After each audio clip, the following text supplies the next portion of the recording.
My name is Brandon Douglas. I'm with a company called Quality Drills. So we go nationwide serving farmers rebuilding air seeders. This is what we specialize in, are these John Deere single disc no-till drills. We've been all the way from South Carolina and Georgia all the way up to Washington State, Idaho, California, all over the place.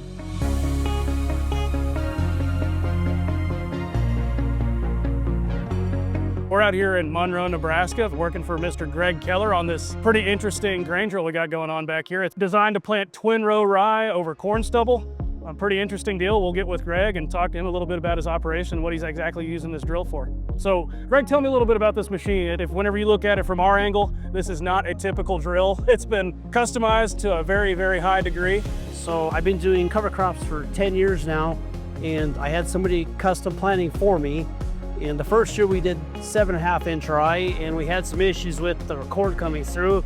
So I decided to come up with a better way to do it. So we decided to come up with a twin row rye.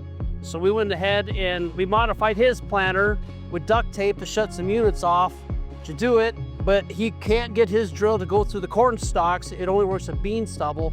So I decided to go find a drill. So I went all the way down into Kansas, like 6 hours, found a drill, had it hauled back up here, and we've modified it heavily for a twin row rye on 7.5 inch spacing. So we took a lot of the units off. It was set up on 10 inch spacing. Now it's gonna be a 7.5. We also modified the back of the drill. We took the units from the right, and we put them on the left. We took the units on the left, and we put them on the right.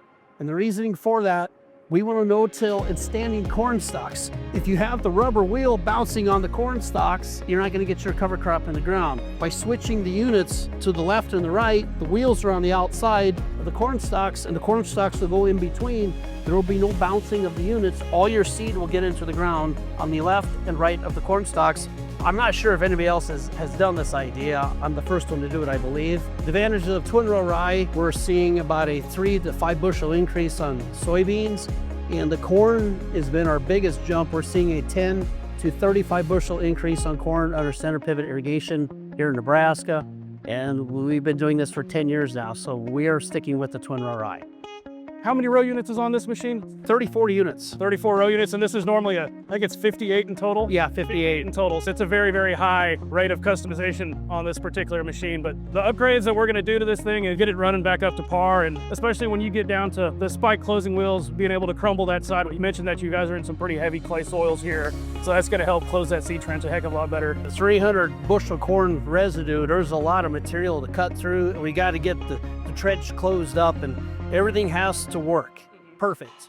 So we're doing a little bit of a rebuild process on this drill. So we're gonna be changing all the opener discs, all the hoses. We're gonna rotate his kingpins 180 degrees. We're gonna change all his brackets, all his peer bearings as needed that are loose. And then we're also going to be throwing in a stabilizer in his boot to stabilize his seed boot for moving up and down as well. We're also changing this closing wheel style to a spiked version. So this is your spiked closing wheel attachment. This is your bracket right here. Compared to the newer ones, it's not as heavy duty. As you can see, the depth selector here is actually these prongs. It's kind of an odd crisscross side to side pattern. Where we're going to is this style. This is from Exacta Solutions. And it's a straight across with the prongs. And as you can see, this metal component here is about double the thickness, so a heck of a lot more heavy duty. It's gonna hold up a lot more stress there. This is your gauge wheel. So as you can see, the lip is getting eaten up. And when the lip's eaten up, always have to have at least one shim. And when the lip's gone, you could have 1/2 inch gap, 1/4 inch gap. So that's when you have to come in with your new gauge wheel. I don't know if you can see, that's what a good lip looks like. I don't think we'll have any issues with it because we've got everything on the drill designed to do the job I wanted to do. And with all the new attachments we're putting on, it should work beautifully. We have another piece to the puzzle here. Brought a couple of these Ryan NT all metal coil gauge wheels up here for Greg to try here. He's gonna put a couple on the drill here and see how they run. But as this thing goes through the field, it's constantly bending and flexing and moving in and out.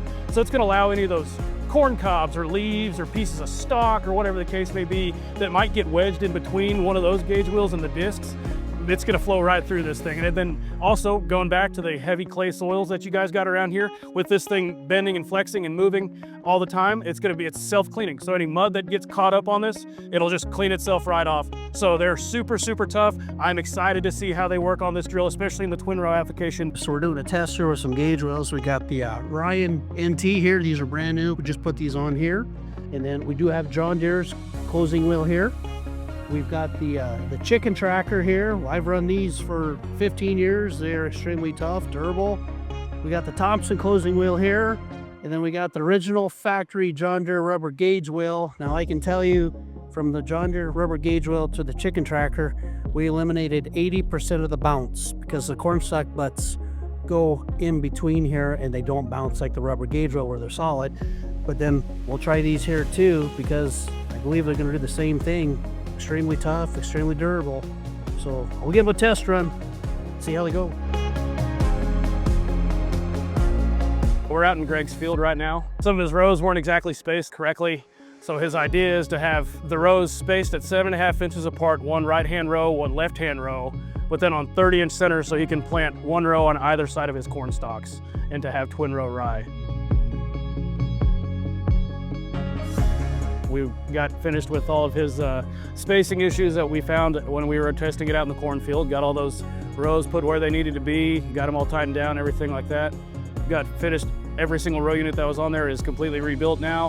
The only thing left to do is to run all the primary and secondary hoses, and past that, they'll be ready to go to the field. We're doing much better now, so we had to add some units, take some units off, slide a few units around, and we got that all done and accomplished, and we're moving forward, and it was a big challenge, but we're done. I would highly recommend Quality Drills crew to rebuild your planter, because this was a major, major project. The units are extremely heavy, and it takes young people who are flexible and who can lift to get the job done. And that's who I would hire. I wouldn't hire anybody else to do it, because this is all they do. Just hire them, get it done, whatever it costs, it costs.